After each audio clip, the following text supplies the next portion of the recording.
సగం కంటే కూడా ఎక్కువ ఆయనతో స్పెండ్ చేశాను. అండ్ అతి దగ్గర నుంచి చూసి ఆయనతో పనిచేసినవి దాదాపు 96-97 నుంచి. ఒక ఇంట్రెస్టింగ్ ఫ్యాక్ట్ ఏంటంటే ఆయనతో ఎక్కువగా ఆయన ప్రతిపక్షంలో ఉన్నప్పుడు ఎక్కువ స్పెండ్ చేశాను. పవర్లో ఉన్నదానికంటే 2014-19 మధ్యలో వైస్ చైర్మన్ స్టేట్ ప్లానింగ్ బోర్డుగా ఉండి, మళ్ళీ ఇప్పుడు 24 తర్వాత P4 ఫౌండేషన్ వైస్ చైర్మన్గా ఉండి 2 సార్లు ఆయనే చైర్మన్గా కూడా ఉంటాం. వెరీ లక్కీ ఫర్ మీ అన్నమాట. ఎందుకంటే ఆయన కంటే బెటర్ పర్సన్ ఎవరు ఉండరు మెంటార్గా కానీ నేర్చుకోవటానికి కానీ. నేనైతే నా లైఫ్లో ఎప్పుడు చూడలేదు. ఎందుకంటే చాలామంది నేను కలిసేవాడిని, చాలా ఇండస్ట్రియలిస్ట్ని, best of the industrialist in the country కలిసేవాడిని. ఎందుకంటే నేను ఇంటర్ స్టాక్ ఎక్స్చేంజ్ సెక్రటరీగా ఉండేవాడిని, హైదరాబాద్ స్టాక్ ఎక్స్చేంజ్ డైరెక్టర్గా ఉండేవాడిని. కాబట్టి దాదాపు పారిశ్రామికవేత్తలందరూ నాకు 1-to-1 పరిచయం కూడా. కలిసిన చంద్రబాబు నాయుడు గారు అంత లర్నర్ కానీ విజనరీ కానీ నేనైతే ఇంకా కలవలేదు. మీకు సింపుల్గా బహుముఖ ప్రజ్ఞాశాలని రాజా గారు చెప్పారు. నా లెక్కలో వాల్యూమ్ మ్యాథ్ అంటే సింపుల్గా మనం ఏదైతే సాహిత్యంలో అష్టావధాని శతావధాని ఇట్లా అంటాము, అట్లా అన్ని సబ్జెక్ట్స్కి కలిపి అవధానం వాల్యూమ్ మ్యాథ్. లిటరల్ జనరేషన్కి ప్రపంచంలో ఒక్కొక్క జనరేషన్కి ఒక 10-15 మంది కంటే కూడా వాల్యూమ్ మ్యాథ్ లేబుల్ రాదు అసలు. ఎందుకంటే అన్ని డిఫరెంట్ సబ్జెక్ట్స్ పైన అవగాహన పెంచుకుని ఆ అవగాహనతో ప్రజలకు ఏం చేయాలి, అమలు ఏం చేయాలి, పాలసీలు ఏం చేయాలి అనేది కూడా స్టెప్స్ తీసుకున్న ఓన్లీ పొలిటికల్ లీడర్ ఆయన. అయితే ఆయన ఎలాంటి లర్నర్ అని చెప్పడానికి నేను కొన్ని ఆయనతో నాకున్న ఎక్స్పీరియన్సెస్ చెప్తాను. యాజ్ ఎర్లీ యాజ్ ఈవెన్ 1999 ఆయన ముఖ్యమంత్రిగా ఉన్నప్పుడు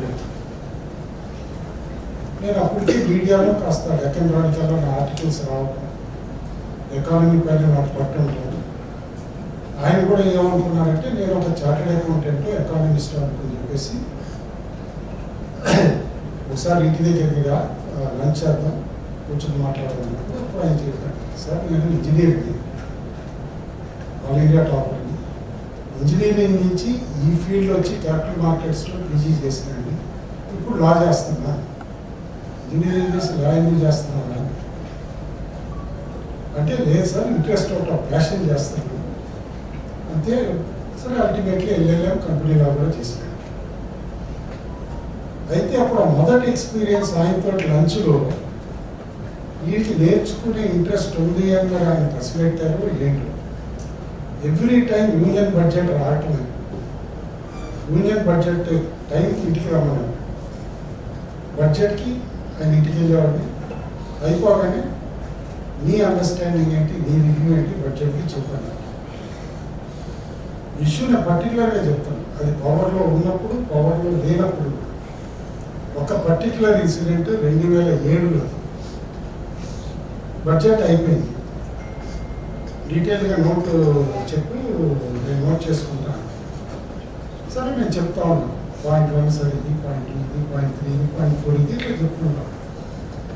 ఆయన పుస్తకంలో రాసుకుంటాను. ఆయనకి అలవాటు చాలా. ఆయన దగ్గర నుంచి నేను నేర్చుకున్న ఇంకో మంచి అలవాటు ఏంటంటే, నేను అడ్వైస్ ఇచ్చాను కూడా అందరికీ, ఎవరికైనా సరే స్టేజ్ దగ్గర ఉన్న అందరికీ నేను నోట్ చేసుకుంటాను. ఏదైనా మనం ఒకసారి చదివి వదిలేస్తే గుర్తుండకపోవచ్చు, కానీ మనం చదివింది ఒకసారి పేపర్ పై రాసుకున్నాం ఉంటుంది, బెటర్ రీకాల్ వాల్యూ ఉంటుంది, తిరిగి గుర్తు తెచ్చుకోవడానికి తేలిగ్గా ఉంటుంది అని రాస్తూ ఉంటాను. ఆ హ్యాబిట్ నాకు అలవాటు చేసుకున్నాను. నేను కూడా రాసుకుంటాను అలవాటు. ఆ 2007లో ఇన్సిడెంట్ ఏంటంటే లిటరల్లీ నాకు ఒక మార్పుని తెచ్చింది. అంతా చెప్పిన తర్వాత 1.5 గంట పైన బడ్జెట్ రివ్యూ చేసుకుని మాట్లాడిన తర్వాత తక్కనైనా రివ్యూ అంతా అయిపోయిన తర్వాత లాస్ట్లో, నువ్వు ఇందాక కోల్డ్ స్టోరేజ్కి కన్సెషన్ ఇచ్చారన్నారు కదా, ఎందుకంటే హెరిటేజ్ ఉంది, ఇవన్నీ ఉన్నాయి, కోల్డ్ ఫెసిలిటీస్కి ఏ బెనిఫిట్ ఉంటుంది ఏంటి ఇట్లా కూడా ఆలోచిస్తాను. కోల్డ్ స్టోరేజ్కి చెప్పావు కదా, దానికి ఎంత 30% రాయితీ ఇస్తున్నారా ఏంటి అని చెప్పేసి చూడు. నేనే మర్చిపోయాను 1.5 గంట చెప్పింది. ఆయన గుర్తుంచుకొని చెప్పి నువ్వు మొదట్లోనే 3వ పాయింట్ చెప్పావది, ఎందుకంటే ఫార్మర్స్కి డైరీ ఫార్మర్స్కి ఫస్ట్ టైం యూనియన్ గవర్నమెంట్ ఒక కాంప్రిహెన్సివ్ ప్రోగ్రామ్ తెచ్చిందని చెప్పారు. 3వ పాయింట్ చూసుకోవాలి అంటే ఎంత షార్ప్గా ఆలోచన పెట్టి అవతలాలు చెప్తా ఉంటే ఇని దాన్ని అబ్జర్వ్ చేసుకుంటారనేది చెప్పడానికనే చెప్తాను. ఇట్లా చాలా ఇన్సిడెంట్స్ ఉన్నాయి. ఇవాళ ఎవరైనా సరే యూపీఐ ట్రాన్సాక్షన్ చేయకుండా లేదు కదా. యూపీఐ ట్రాన్సాక్షన్, జీపే ట్రాన్సాక్షన్ ఏదైనా చేస్తారు కదా. ఇదా రాజా గారు చెప్పారు డిమానిటైజేషన్. నా లైఫ్లో one of the most important phase అన్నమాట. ఒకరోజు ఉన్నట్టుండి చంద్రబాబు నాయుడు గారు 500 రూపాయల నోట్లు, 1000 రూపాయల నోట్లు, 2000 రూపాయల నోట్లు తీసేయాలని చెప్పేసి అని ఉత్తరం డ్రాఫ్ట్ చేయాలి. 3 పేజీలు ఉత్తరం డ్రాఫ్ట్ చేశాను. 3 పేజీలు రాసిన తర్వాత మొత్తం రివ్యూ చేసుకుని ఇక్కడే అమరావతిలో అప్పుడే కొత్తగా వచ్చాము, వైమన్నాం. 3 పేజీలు ఎవరు చదువుతారా, తగ్గించు, మళ్ళీ ఇంకో పేజ్ అన్న కట్ చేయంటే 1.5 పేజీలు తెచ్చాం. అంతా చేసిన తర్వాత అందులో ప్రైమరీ ఇష్యూ ఏంటి దీనికి అంటే నల్లధనం తీసేయడానికి, నల్లధనం తగ్గించడం కోసం డిమానిటైజేషన్ పనిచేస్తుందా లేదా అని సరే దానిపైనే ఎలాబరేట్ చేసి ఉత్తరం రాయటం జరిగింది. Incidental November 2016 demonetisation. డిమానిటైజేషన్ అయిన తర్వాత ఇనీషియల్ 2 monthsలోనే ప్రాబ్లమ్స్ చూసాం. ఏటీఎంలో డబ్బులు లేవు, బ్యాంకులో డబ్బులు లేవు, ప్రాబ్లమ్స్ ఉన్నాయి. ఫస్ట్ సీఎం మేబీ కంట్రీలోనే వారానికి ఒక ఎస్ఎల్బిసి అది Vijayawada state level bankers country ప్రతి వారం మీటింగ్ చేసేవాడు. చేసి రివ్యూ చేసి క్యాష్ పొజిషన్ ఎక్కడెక్కడ ఉండాలి ఏంటి అని చెప్పేసి పర్టికులర్గా మానిటర్ చేస్తా. ఇన్సిడెంటల్లీ అదే టైం అప్పుడు మోడీ గారు 6 ముఖ్యమంత్రులతో కమిటీ చేశారు. డిజిటల్ పేమెంట్స్కి దేశాన్ని అట్లా తీసుకెళ్ళాలి అని చెప్పేసి. దానికి చైర్మన్ ఎవరు, చంద్రబాబు నాయుడు. అయితే 6 మెంబర్స్ కమిటీకి సరే కన్వీనర్గా ఎవరు ఉండాలి, ఇద్దరిని పెట్టుకుందాం ఫెసిలిటేట్ చేయడానికి, మీటింగ్లు కానీ నోట్స్ రాయడానికి కానీ. ఒకటి నన్ను, ఇంకోటి గుడితి రాజశేఖర్ గారిని పెట్టారు. ఇద్దరం కలిసి నోట్స్ చేస్తూ ఉండేవాళ్ళం, అన్నీ చేసేవాళ్ళం. Best of the people like Infosys founders Nandan Nilekani గారి దగ్గర నుంచి, దేశంలో ఉన్న పెద్ద పెద్ద ఆర్థికవేత్తల దగ్గర నుంచి అందరినీ ఇంటరాక్ట్ అవుతా చేస్తూ ఉన్నాం. రిపోర్ట్ రెడీ అయింది, దాదాపు 40 పేజీల రిపోర్ట్ రెడీ అయింది. Fastest report in history. ఇప్పటికీ కూడా నా ఊహనంత వరకు అయితే మాత్రం 30 సంవత్సరాలు ఏ 6 మినిస్టర్స్ ఆ 6 సీఎంస్ ఉన్న కమిటీ, కేంద్రం అపాయింట్ చేసిన కమిటీ 4 months 20 daysలో రిపోర్ట్ ఎప్పుడు ఇవ్వదు. ఫస్ట్ టైం 4 నెలల 20 రోజుల్లో కమిటీ రిపోర్ట్ ఇచ్చేసింది. రిపోర్ట్లో ప్రధానమైన అంశం, మోస్ట్ కాంట్రవర్షియల్ అంశం ఏంటంటే ఇవాళ మనం క్రెడిట్ కార్డు వాడిన మర్చెంట్ డిస్కౌంట్ రేట్ అని కట్ అవుతుంది. అది 0.01 అవనియండి, ఏదైనా సరే కట్ అవుతుంది. అదే ఇన్కమ్ బ్యాంక్స్కి కానీ ఎవరికైనా సరే. పెట్టింది ఏంటంటే డిజిటల్ ట్రాన్సాక్షన్స్ పెంపొందించడానికి మర్చెంట్ డిస్కౌంట్ రేట్ ఏదైతే ఉంటుందో దాన్ని 1 సంవత్సరం వరకు రద్దు చేయాలి, మాఫీ అని చెప్పేసి అని పెట్టారు. వితిన్ 5 minutes వితౌట్ చేంజెస్ ప్రధానమంత్రి గారు రిపోర్ట్ యాక్సెప్ట్ చేస్తానని చెప్పేసి చెప్పారు. ఇమ్మీడియట్గా ఆ ఇంప్లిమెంటేషన్ చేసి ఎన్డీఆర్ తీసేయటం కూడా చాలా మందికి ఇక్కడ తెలియకపోవచ్చు. కానీ ఇవాళ డిజిటల్ పేమెంట్స్ రెవల్యూషన్కి భారతదేశం అగ్రస్థానంలో ఉండటానికి joint credit should be given to Modi గారు, చంద్రబాబు నాయుడు. ఎందుకంటే అంత దగ్గర నుంచి నేను పార్టిసిపెంట్గా ఉన్నాను కాబట్టి, నేను చూశాను కాబట్టి చెప్పగలను. అంటే అది ఖాళీగా ఉండరు ప్రతిపక్షంలో ఉన్నప్పుడు. ఎందుకంటే 2004 నుంచి 14 వరకు చూశాను. టఫ్ టైమ్స్ రాష్ట్రానికి కూడా విభజన పెరుగుతున్నాయి, కంటిన్యూస్గా ప్రాబ్లమ్స్ వస్తూనే ఉన్నాయి. ఎమ్మెల్యేస్ వెళ్ళిపోవటం కానీ, తెలంగాణ ఇష్యూ కానీ తెలంగాణకు వచ్చి. నెక్స్ట్ ఇన్సిడెంట్ 2013లో ముఖ్యమంత్రి గారు ఏపీ భవన్లో చంద్రబాబు నాయుడు గారి ప్రతిపక్షంలో ఉంది ఫాస్ట్ అంటూ డెత్ చేశారు. చాలా మంది గుర్తు తెచ్చుకోవచ్చు. దాదాపు 7 రోజులు ఫాస్టింగ్లో ఉండగా రామన్నవారి లోహియాకి తీసుకెళ్ళి బ్రీచ్ చేయాల్సి వచ్చింది. ఫాస్ట్ బ్రేక్ చేశారు. ఆ టైంలో కరణ్ థాపర్ అని ఒక యాంకర్ డే ఉంటుంది, చాలా ఒక జర్నలిస్ట్, పెద్ద జర్నలిస్ట్. 4వ రోజు ముఖ్యమంత్రి గారు ఇంకా దీక్షలో ఉన్నప్పుడు క్వశ్చన్ అడుగుతారు, ఏమని, మీరు ఇంకో పొట్టి శ్రీరాములు అవుదాం అనుకుంటున్నారా? చూడండి, కానీ అంత స్ట్రెస్లో, అంత దీంట్లో ఆయన రిప్లై ఎంత థరోగా ఇచ్చారంటే కరెంట్ తాపర్ 100 మాట్లాడాలి. మీ 2 కళ్ళ థియరీ ఏంటి అని చెప్పబోతే సింపుల్గా ఒక్క మాటతో ఆయన కొట్టేశారు. మీకు పిల్లలు ఉంటే కనుక 2 పిల్లలు సమానంగా చూస్తారా లేదా మాట్లాడలేక. అంటే ఎంత స్ట్రెస్లో, ఎంత ప్రెషర్లో ఉన్నా ఆయన మెంటల్ బ్యాలెన్స్ కోల్పోదు. అది క్లోజ్ క్వార్టర్స్లో చూసినాను నేను. ఎస్పెషల్లీ 2009లో అసెంబ్లీలో one of the last speech నేను కూడా రాసినాను ఆయన కోసం.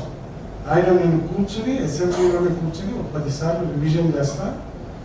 అప్పుడే రాజశేఖర రెడ్డి గారు ఒక మాట అన్నారు,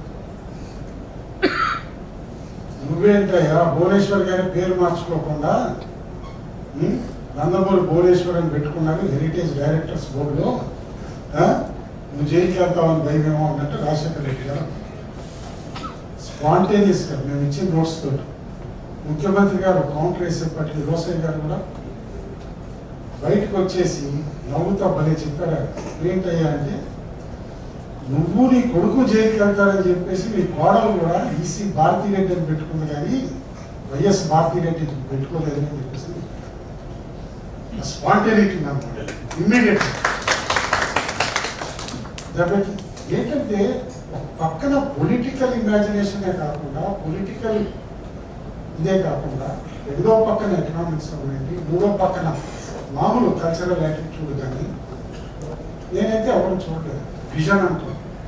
వాట్ ఈస్ విజన్ అంటే సింపుల్ చెప్తాను, vision is art of seeing what is invisible to others. It's as simple as. ఆయనతో క్లోజ్గా పనిచేశాను కాబట్టి చెప్తున్నా. 2000 ముందు సైబర్ సిటీ ఇమాజిన్ చేశారా? సైబరాబాద్ ఇమాజిన్ చేశారా? ఆయన చూశాడు. సేమ్ ఇప్పుడు అమరావతిని ఇమాజిన్ చేశారా? చాలామంది ఎవరు చేయలేదు. ఆయన విజనరీ, ఆయన ఇమాజిన్ చేస్తుంది, సాకారం చేస్తారు. రేపు ఇంకో జనరేషన్ వచ్చి మాట్లాడుతుంటాం. సైబరాబాద్ గురించి మాట్లాడుకోవడానికి ఒక జనరేషన్ దాటిపోయింది కదా. That is the vision. ఇంకోటి, ఆయన ఖాళీగా ఉండడానికి తర్వాత డీటెయిల్గా కూడా చెప్తాం. సత్యనారాయణ గారు, రామ్నాథ్ గారు, మేమంతా కూడా పార్ట్నర్స్ ఉన్నారు. 2019లో ఖాళీగా ఉండకుండా ఆయన ఏదన్నా పాలసీకి థింక్ ట్యాంక్ ఉండాలి అని చెప్పేసి global forum for sustainable transformation అని ఒక సంస్థ ఎన్జిఓ లాగా పెట్టారు. చంద్రబాబు నాయుడు గారు చైర్మన్, డాక్టర్ గారు, నేను, రామ్నాథ్ గారు డైరెక్టర్స్, సత్యనారాయణ గారు సిఇఓ గారు చేశారు. కోవిడ్ వచ్చినప్పుడు చాలా మంది ఏమనుకుంటారు, ప్రతిపక్ష నాయకులైనా ఖాళీగా ఇంట్లో కూర్చోమని బయట అనుకుంటారు కదా. లేదు, మనం న్యూస్ లెటర్ పెట్టాలి, వార్నింగ్ ఇస్తా, కోవిడ్ డేంజర్స్ ఏంటి, స్ప్రెడ్ ఎట్లా అవుతుంది అని. ప్రతి వారం ఒక న్యూస్ లెటర్ డ్రాఫ్ట్ చేసి అందరికీ గుర్తు, సాటర్డే సండే దాని ఎడిటింగ్, జూమ్ మీటింగ్లో ఆర్ ఫోన్ టెలికాన్ఫరెన్స్లో ఒక 1 అవర్ వరకు డిస్కషన్ అయిన తర్వాత కానీ మండే పొద్దున డ్రాఫ్ట్ అయ్యి నీతి ఆయోగ్కి ప్రధానమంత్రి గారి దగ్గర 4 రోజులు దాటిన తర్వాత ఒక్కసారి ఒకరోజు లెటర్ లేట్ అయితే ప్రధానమంత్రి గారి ఆఫీస్ నుంచి కృష్ణా గారి ఆఫీస్ దగ్గర నుంచి మా ఫోన్ వచ్చింది, ఈ న్యూస్ లెటర్ ఏంది ప్రధానమంత్రి గారు అడుగుతున్నారు, అంత డీటెయిల్గా. అంటే ఖాళీగా ఉండకుండా ఆ టైం అప్పుడు ఆయన జేబులో డబ్బులు పెట్టుకుని అనలిస్ట్కి డేటా సైంటిస్ట్లకి డబ్బులు ఇచ్చి డేటా రెడీ చేసి పెట్టి అంత. ఇంకొకటి అనౌన్స్మెంట్ చేయకుండా ప్రధానమంత్రి గారు దేశాన్ని అడ్రస్ చేసింది ఒకటేసారి, మీరు గుర్తు తెచ్చుకుంటే కోవిడ్ టైం ఏది పండగల ముందు. ఆ ఒక్కసారి అడ్రస్ చేయడానికి కూడా క్రెడిట్ ప్రౌడ్గా మేము చెప్పుకోగలం జిఎఫ్ఎస్టీనే కారణం. ఎందుకంటే ఓణం పండగకి ముందు Kerala was the best managed state. Covid ఒక్క ఓణంలో చేసిన మిస్టేక్స్ తోటి వర్స్ట్ మేనేజ్డ్ స్టేట్ అయ్యి హైయెస్ట్ నెంబర్ ఆఫ్ కేసెస్ అయిపోయింది. అది డీటెయిల్డ్ రిపోర్ట్ అప్పుడు న్యూస్ పేపర్లో పెట్టి ఎలెక్సర్స్ కూడా పెట్టి ప్రధానమంత్రి గారితో అప్పుడే చంద్రబాబు నాయుడు గారు మాట్లాడితే దసరా వస్తుంది, దీవాళీ వస్తుంది, క్రిస్మస్ వస్తుంది, డేంజర్ కొంచెం ఉంది, జాగ్రత్త చెప్తే ప్రధానమంత్రి గారు కూడా యాక్సెప్ట్ చేసే ఒపీనియన్ ఇమ్మీడియట్గా నేషన్ అడ్రస్ చేశారు. అండ్ కంట్రీ గాట్ సేవ్డ్ అంటారు లిటరల్లీ ఆ టైం అప్పుడు. లేకపోతే పండగలప్పుడు కనుక అప్పుడు కోవిడ్ స్ప్రెడ్ అయి ఉంటే ఆపగలిగే తరం ఉండేది కాదు, అంత వ్యాక్సిన్ ఉన్నాము. ఇట్లా చాలా డిస్కషన్స్ ఇంటర్నల్లీ మేము చేసేటప్పుడు ఇదని పుస్తకంలో కూడా పెట్టారు P4 పైన విజన్. యాజ్ ఎర్లీ as 2013 వైజాగ్లో ఆగస్ట్ 15 ఇండిపెండెన్స్ రోజున విజన్ 2047 ఎవరినండి ప్రతిపక్షంలో ఉన్నప్పుడు ఎవరికి వస్తామా రామా అనేది పక్కన పెట్టి ఒక విజన్ డాక్యుమెంట్ ఎవరైనా తయారు చేస్తారా చెప్పండి. ఆ టైం అప్పుడు మొత్తం టీవీ ఒక విజన్ డాక్యుమెంట్ తయారు చేసి విజన్ 2047 ఫర్ ఆంధ్రప్రదేశ్ అని చెప్పేసి ఒక డీటెయిల్డ్ డాక్యుమెంట్ ప్రెజెంట్ చేశాం. అందులోనే P4 కూడా మెన్షన్ చేయడం జరిగింది. అప్పుడు రాజా గారు అడిగారు స్టాటిస్టిక్ చెప్పగలరా, అసమానత ఎట్లా ఉంది. అప్పుడు P4 గురించి ఆలోచించటంలో మామూలు వల్ల కాదు. ఒకసారి డేటా చూస్తే ఫస్ట్ ఐడియా ముఖ్యమంత్రి గారికి వచ్చి తర్వాత నేను సపోర్ట్ చేసి ఇంకా తర్వాత డీటెయిల్గా ఇంకో 10 మంది ఎకానమిస్ట్తో మాట్లాడిన తర్వాత ముందుకు వచ్చింది. ఇవాళ మన తలసరి ఆదాయం ఎంతండి ఆంధ్రప్రదేశ్ 2,74,000 రఫ్లీ. అదే ఉన్నత 10% మందిని తీసేసి 90% తలసరి ఆదాయం తీసారు. నెంబర్ ఎంతో తెలుసా అండి? ఒకేసారి 20% తగ్గిపోయి 2,30,000 వచ్చేస్తుంది. అదే ఉన్నత 20% మందిని తీసేసి 80% మంది తీసేశారు తలసరి ఆదాయం. 80% మందికి ఇమ్మీడియట్గా 2 లక్షల కిందకి టిప్ అవుతారు. అదే 40% ఉన్నత శ్రేణిది తలసరి ఆదాయం తీసేసి మిగతా 60%కి తలసరి ఆదాయం తీస్తే ఇందాక ఆయన ఉన్నారు ఎవరికి నిల్వ ఉండదని చెప్పేసి ఆంధ్రప్రదేశ్ తలసరి ఆదాయం కూడా 1,00,000 కిందకి పడింది. మరి వాళ్ళ ఉచితాలు అంటారు, ప్రభుత్వం సంవత్సరానికి ఇంతేస్తామని సూడో ఎకానమిస్టు కథలు చెప్తారు. అవునండి పెన్షన్లో మీరు 48,000 ఇస్తున్నారు, ఇది ఇస్తున్నారు, ఇది ఇస్తున్నారు. మరి 60% మంది తలసరి ఆదాయం 1,00,000 కిందకి ఎట్లా వస్తుంది? మరి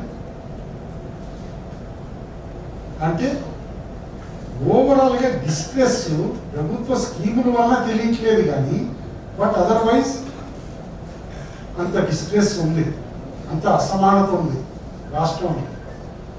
సింపుల్ స్టాటిస్టిక్ ఇంకోటి చెప్తాను. హైయెస్ట్ అప్పున్న రైతులు ఎవరండి దేశంలో? తెలంగాణ. మన దగ్గరలో కూడా వేరే రాష్ట్రం లేదు, మన రైతుల దగ్గరలో కూడా. నెక్స్ట్ హైయెస్ట్ కూడా సౌత్, అది కూడా ఏ తమిళనాడు. ఇవన్నీ స్టడీ చేశారు ఆయన చేసి. ఇందులో డబ్బులు ట్రాన్స్ఫర్ చేయటం అనేది కాదు, మనం బాగుండేటప్పుడు మన తోటిగా ఉండే ఫ్యామిలీస్ కూడా బాగుండాలి, సమానత్వంతో ఉండాలి, ఒక రెస్పెక్టబుల్ లైఫ్ ఉండాలి. కాబట్టి వాళ్ళ కాళ్ళ మీద వాళ్ళు నిలబడేటట్టు చేద్దాం, అందుకని ప్రోగ్రామ్ అని చెప్పేసి పెడితే దాన్ని 2015లో దావోస్కి వెళ్ళే ముందు స్పీచ్ రాసి ఇమ్మన్నారు. సరే మేము అంతా స్పీచ్ రాసి ఇచ్చాం. ఈడీపీ ఉండేది, కృష్ణ కిషోర్ గారు అందరూ కూడా కలిసి, రామ్నాథ్ గారు అందరూ నోట్స్ చేసి పంపించాం. దాదాపు 4 పేజీలు 5 పేజీలు అయింది. అక్కడి నుంచి ఫోన్ వచ్చింది. ఏదో మన ఇక్కడ సమావేశాలలాగా కాదు, ఇండియాలోనూ ఆంధ్రప్రదేశ్లో సమావేశాలలాగా కాదు. నాకు 15 నిమిషాలు ఇస్తే 15వ నిమిషానికి అది బిల్లు కొట్టి లేపేస్తారు. అది ప్రెసిడెంటా ప్రైమ్ మినిస్టర్ ఎవరని కాదు. దావోస్ మీటింగ్స్ అంటే అట్లా ఉంటాయి, దీన్ని తగ్గించండి అని బుల్లెట్ పాయింట్స్ కింద చేయమంటారు. సరే పేజీన్నరకి తగ్గించి ఇచ్చాం బుల్లెట్ పాయింట్స్. అందులో నుంచి ఆయన 3 అంశాలు ఎంచుకున్నారు. 3 ఆయన మాట్లాడారు. ఫస్ట్ అంశం ఏంటయ్యా అంటే, మన జీవితాలన్నీ కూడా ఇంటర్నెట్ ఆఫ్ థింగ్స్ గవర్న్ చేస్తాయి వచ్చే 10 సంవత్సరాల్లో.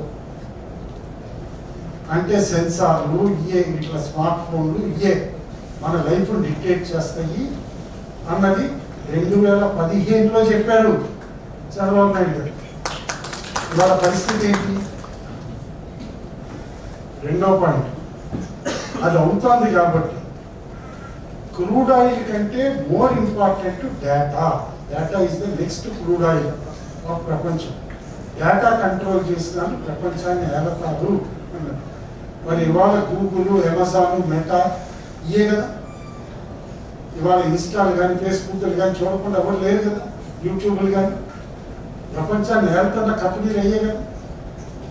అది 3వ పాయింట్ కూడా మోస్ట్ ఇంపార్టెంట్. అది నేను అనేది ఈ పక్క టెక్నాలజీ అని అందరూ అంటారు, కానీ 3వ పాయింట్ చాలా మంది తెలియని విషయం. కమ్యూనికేబుల్ డిసీజెస్, నాన్ కమ్యూనికేబుల్ డిసీజెస్లో కమ్యూనికేబుల్ డిసీజెస్ కంట్రోల్ చేయలేకపోతే ఒక్కొక్క దేశం ఎంత కోల్పోతుంది అనేది బ్రీఫ్లో నెంబర్స్ చెప్పారు. కమ్యూనికేబుల్ డిసీజెస్ అంటే స్వచ్ఛత లేకపోవడం వల్ల వచ్చే మలేరియా కానీ, ఇలాంటి డయేరియా కానీ, ఇలాంటివన్నీ. నాన్ కమ్యూనికేబుల్ అంటే జెనెటిక్గా వచ్చినవి, హార్ట్ డిసీజులు కానీ, పీపుల్ కానీ అలాంటి. ఆ తర్వాతే కదా స్వచ్ఛ భారత్ ప్రోగ్రామ్ ఉంది. స్వచ్ఛ భారత్ కూడా ముఖ్యమంత్రి గారి హెడ్ కదా. వాళ్ళ అవునన్నా కాదన్నా భారతదేశం ఎంతో కొంత క్లీన్ అయింది కదా అప్పటి నుంచి ఇప్పటికి స్వచ్ఛ భారత్ ప్రోగ్రాం తర్వాత. ఇలాంటి విషయం ఉన్న నాయకుడు ఇంకెవరన్నా ఉన్నారా? మేధస్సులో ఎవరికైనా తగులుతుందో చెప్పండి. ఆలోచించినా కూడా ఎతికినా, భూతద్దం పెట్టి ఎతికినా కూడా ప్రపంచంలో దొరకదు. కాబట్టి నేననేది ఏంటంటే, we are all a lucky generation to have a leader like that, and we are personally lucky also to work under a leader like this. అలాంటి లీడర్ని కాపాడుకోవటం మనందరి బాధ్యత. కాబట్టి ఆయన్ని కాపాడుకుంటే రాష్ట్రం సుభిక్షంగా ఉంటుంది, దేశం కూడా బాగుంటుంది. లాస్ట్ ఫ్యూ వర్డ్స్తో కాస్త ఎక్కువ టైం తీసుకుని వెళ్ళలేదు. థ్యాంక్ యూ సో మచ్ అండి అందరికీ.